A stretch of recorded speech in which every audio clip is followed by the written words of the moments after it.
I don't think that there's.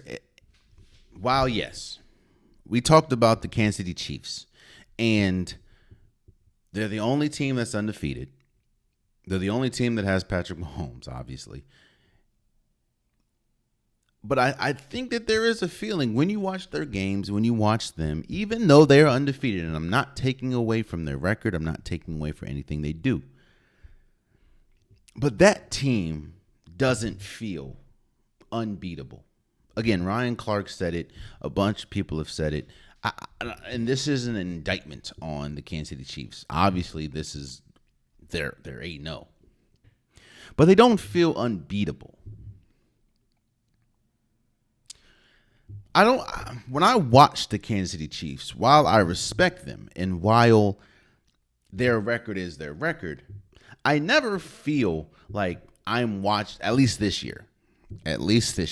I never feel like I'm watching the best team in football.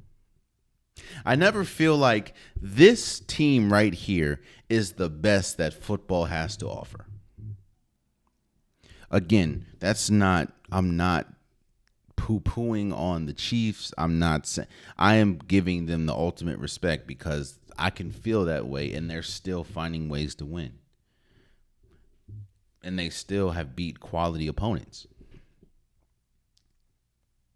But that feeling of, wow, I'm watching probably the best team in football. Wow, this team looks drastically different than any other team. I get that feeling almost every time this year I watch the Detroit Lions.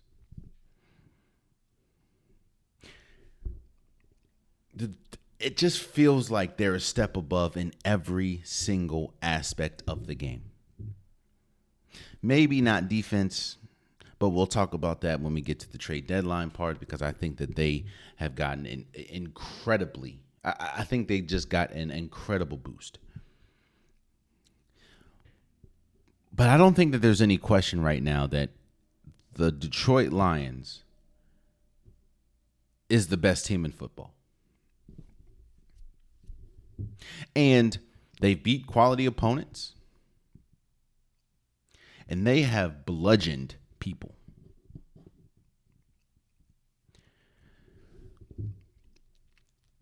You're seeing, and I'm going to talk about the Ravens in a second, but you're seeing two teams right now that I think are leaps and bounds better in the creative aspect. 3. The Chiefs, the Lions, and the Ravens. I think that those 3 teams, especially when you talk offensively, are just on a different, offensively, creativity-wise, is on a different level because all of them have something that no other team has.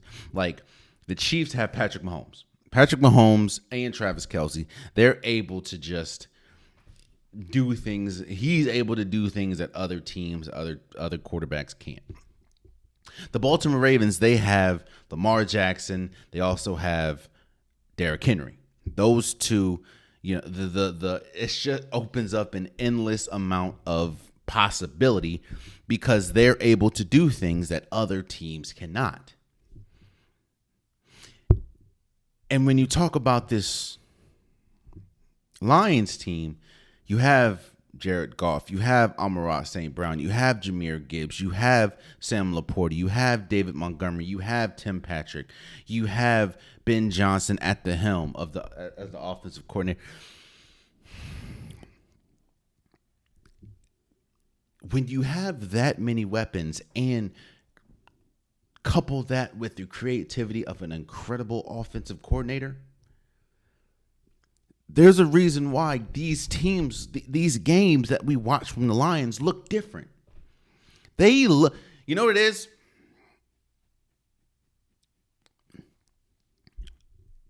We talked about watching the Chiefs and we talked about watching the Lions. And I say that the Chiefs don't look unbeatable. They don't look like the team that their records say they are. And that is a testament to them. The Lions look all of an unbeatable team. Even though they did lose, they look like the clear-cut best team in football. I don't. We're gonna talk about the Eagles a little bit in a second, but I don't see a team, at least in the NFC, that is close to this Lions team. I'll say that again. I do not see a team in the NFC that is even close to the Lions. Now, everyone can have a bad game, and that's kind of what I want to talk about with the Green Bay Packers. You can say that it was a bad game.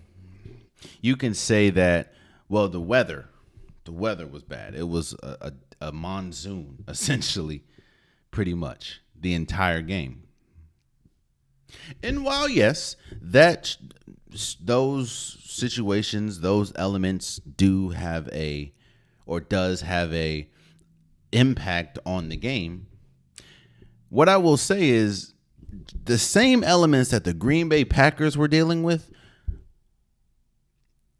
were the same elements that the Detroit Lions had to deal with. And you can talk about the numerous, and I think I probably counted about 5 or 6 dropped passes by the Green Bay Packers. A couple of them were touchdowns. But you can talk about that. You can talk about yet another week where Jordan Love throws an inexplicable interception. And most of Jordan Love's interceptions are coming, out of distress, he needs to get out. He's trying to throw. I don't know what he's trying to do, but he threw the interception that essentially turned into a pick six. He threw that same type of interception at least 3 times this year.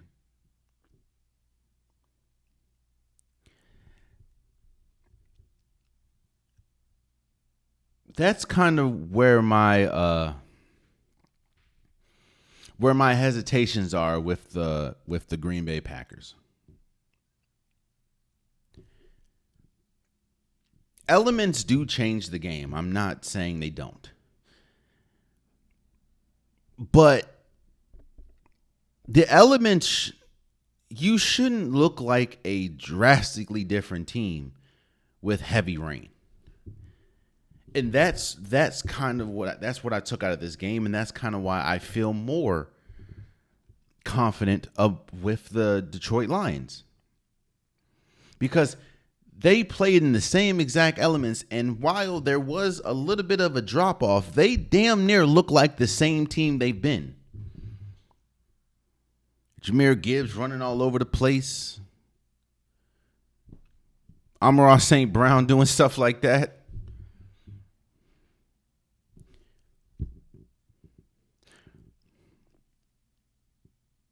Jordan Love is incredible. Jordan Love is one of the best quarterbacks in the NFC. I don't think that there's any question about that. And I still think that Jordan Love did deserve and has played well after getting the extension. But I think that there is a fatal flaw in his game. And that is some of his decision making. Maybe that comes with experience, that comes with reps.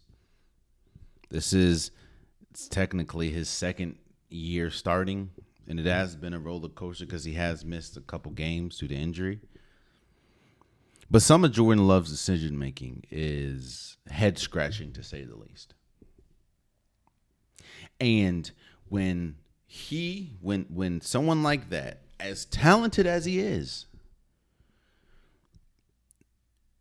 the face of your team, is the quarterback of this train, while it has some high highs, it can get you where it needs to go. There is always that question mark in the back of your head, and there's always those instances that could pop saying, yeah, that's why. But congratulations to the Detroit Lions for beating the Green Bay Packers 24-14. Oh man, you stayed to the end of the video. I appreciate you. If you like what you saw, be sure to hit that subscribe button so you'll never miss any content from your boy. You can also go back and watch past episodes, past clips, and don't forget that the Unpopular Podcast new episodes drop every Wednesday and Saturday. Appreciate you.